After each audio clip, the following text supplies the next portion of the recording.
You can be in a fight with your buyer before a word is even spoken. Your marketing started it. I'm Robby Fowler, and welcome to issue 274 of the 4 Wins, where each week you get something to try, apply, ponder, and relate to. Let's jump in. Familiarity kills wonder. That statement on a podcast episode arrested my attention this week while taking a morning walk. I invite you to pause and consider one place in your life where you've become too familiar and how you might rediscover wonder. Perhaps that's too familiar with your spouse or your approach to a recurring business problem. Maybe it's your weekend or your meal plans, or maybe the familiar structure and layout of your weekly 4 Wins newsletter after 273 weeks in a row. Now that's something worth thinking about. Now, on to the work. Why nobody's buying what you're selling, part 5. Here's the challenge clients bring to me. I'm really good at what I do. I've got clients and proof, so why is nobody buying it? This week, speaking to your prospect before talking to them. Now, if you've been married for several years or in any sort of long-term relationship, you're going to know this reality I'm about to describe. You can be in a fight with your spouse or partner before a single word is spoken. It's the glance, it's the shrug, it's the forceful close of a door, or the brisk walk through the living room without making any eye contact back with you. These are signals that speak louder than words before anyone opens their mouth. In this series, we've explored the critical distinction between creating art as an artist and then selling that art. Now, the gap is a communication problem. It's not a problem with your work. Here's the deal. You can go from being admired to getting hired when you state the outcome you produce in your buyer's language. It's like that fight that starts before any words. You speak to your prospect before you actually talk to them when your message pinpoints their desired outcome. What happens is the right person reads it, or maybe they hear it from a referral, and then they say, well, that's what I want. At the same time, the wrong buyer self-selects out because the message is actually clear. So you get more than an uptick in just interest or leads. You get filtered interest. The right buyers are leaning in. The wrong buyers are self-selecting out.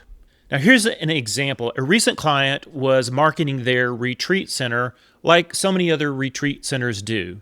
Rooms, amenities, pricing, capacity. Now, that's like selling the ship. Instead, we flip the message to the real product, and that is what happens to the group that actually retreats together. So the message shifted from rooms and meal plans to actually deeper connection and unforgettable memories. Now, let's do a series recap. We started this series out back in part 1, naming the frustration. So you're a consultant with lots of experience, or you're a medical specialty practice. In other words, you're a specialist with all sorts of experience, or perhaps you're a founder of a service-based business. That means you're really experienced at what you do, and you've got a track record to prove it. But somehow you're struggling to get buyers. You're struggling to get patients. You're struggling to land the right clients. Where we started is take the weight off. It's not because you're bad at marketing. You're just focused on the wrong solution. Then we took a look at this in part 2. When your marketing fails to deliver, the temptation for any expert is to actually go deeper and then talk louder around your area of expertise. But the problem is that just lands as noise to your audience. In fact, it actually widens the gap between what you do and what they get. And bridging that gap is really impossible to do alone because you're just too close to your own expertise. And that's what we looked at in part 3. You need a translator. In fact, I often tell my clients, I'm actually here in this engagement as an advocate for your customer or your client or your patient, not your business. Like, I'm here to represent them and help you connect with them. And then in part 4, we looked at the fact that when your message gets translated, when the outcome is clear, and when it's in their language, then the right clients stop shopping and start buying. Imagine a stranger understanding the outcome you deliver, or your business delivers, or your specialty medical practice delivers before you ever even talk with them. everything downstream gets easier. So I've got an invitation for you. I've got 2 spots open this July. And if you want help finding that message, finding the message your buyers are waiting to hear, then just reach out to me. You can find the link to my website in the show notes. Let's talk about what that could look like for you. Grab one of those 2 spots. Now, onto the personal side. Die. Die. Yes, that's what my wife said to our dear, sweet youngest child. This literally happened just yesterday. Now, before you call the cops or Child Protective Services, I should probably give you a little bit of context. First, let's meet the baby of the family. Our youngest, the one who is being implored to die, is 20 and home from college for the summer. Now, he was upstairs gaming with his friends, so he's in his room, which is right down there. Lights are out in the room. He's got the headset on, zipping around through some first-person game he's playing. So he and his buddies are playing some sort of team game online. They've all just come home from work. They're twitching or discording or whatever they do. Bottom line, they're full bore into this game. So now enter Mom, my wife. My wife comes home after a long day of work, and she just makes the announcement when she walks in the door, "We are not cooking tonight.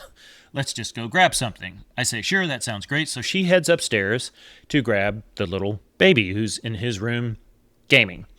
So she goes in the door. She says, "Hey, we're going to grab dinner, bud. Let's go." And then the dreadful words, the awful words, the ghastly words were uttered.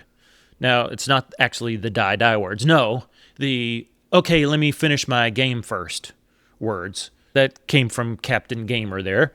And those words register with my wife, and they make about as much sense as explaining AI tokens to your 92-year-old grandma.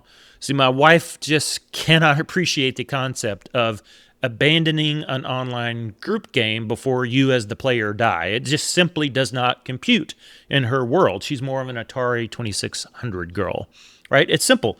You turn the game on, you want to play, and when you're done, you turn the game off. So our youngest is, "Bro, I can't just quit until I die." And then my wife is like, die, then just die. And she comes down and I said, "Hey, babe, after hours of labor, when they first laid that sweet baby child on your chest in the hospital, did you ever imagine 20 years later looking into those same blue eyes and saying, would you just die?" Enough about me. Here's something you should definitely check out. So for all my fellow nonfiction readers out there, I've got a great resource for you. I want you to go check out Atticus. It's going to allow you to actually talk to the books that you love. Atticus pledges to be the first reading platform that lets you have real-time conversations with your books. It's via AI. So it turns your books into interactive AI-powered experiences. You can ask questions, you can get a different explanation, you can connect one chapter to another chapter.